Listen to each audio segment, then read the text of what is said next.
Biraz daha bak böyle dönmüş bu ortam. Cotkarên Enqerê her sal berhemên havînê û berhemên payîzê diçînin. Di rojên borî da berhemên havînê ji zeviya hate berhevkirin û ana jî dest bi çandina berhemên duyemîn kirin. Di mehên havînê da garis, gênim, gulberojik, pîvaz, silk, kartol û her wekî din têne çandin. Li deşta Anatoliya Navîn ajotuna berhemê duyemî jî cihû garis e.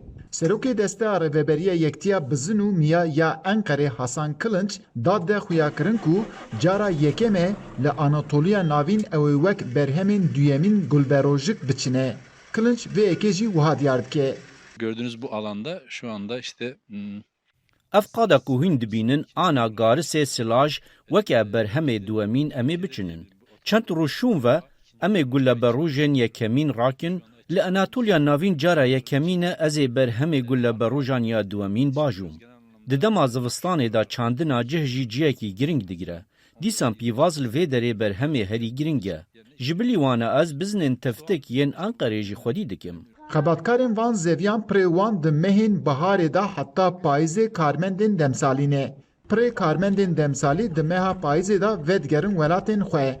Lê li van dera yên ku çandinî û şivaniyê dikin kesên Afxanî jî hene. Ev xebatkarên Afxanî jî hestê xwe wihatînin ziman.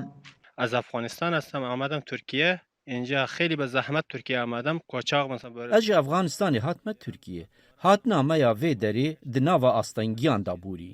Birêyên qaçax di Îranê re derbas bûm û hatim wanê. Herî dawî jî hatim Enqerê. Rewşa Efganistanê baş nîne, kar tune ye. Ana li vê derê di karê zeviyan da dixebitim. Malbata min hemû li Efganistanê ne. Ez li vir perê xwe kum dikim û ji wan re dişînim. Ji ber vê jî mecbûrim ku kar bikim. Aynen açık bak kafes. Gördün mü? Da şöyle gidiyor abi. فعلا افغانستان جنگ است طالبان آمده Li Efganistanê şer heye û rewş gelek xirab e. Herî dawî jî Talîban hate serdeselatê. Em jî mecbûrman ji Efganistanê derkevin, hatin van deran. Ana li vê derê kar dikim û perê kum dikim jî dişînim Efganistanê. Gel ya ben ya kazma. Li gorî daneyên Desteya Statîstika Tirkiye TÜİKê û Desteya Ewlekariya Civakî SGK'yê di rêjeya cotkarî û cotkaran da daketinek çêbûye. Di nav 12 salên dawî da di hejmarên cotkaran da sedan 48 daketin, di warên qadên zeviyan da jî di nav 18 salên dawî da sedan 12.3 kêmbûnek çêbûye. Eyüp Demir, Dengê Amerîka, Enqere.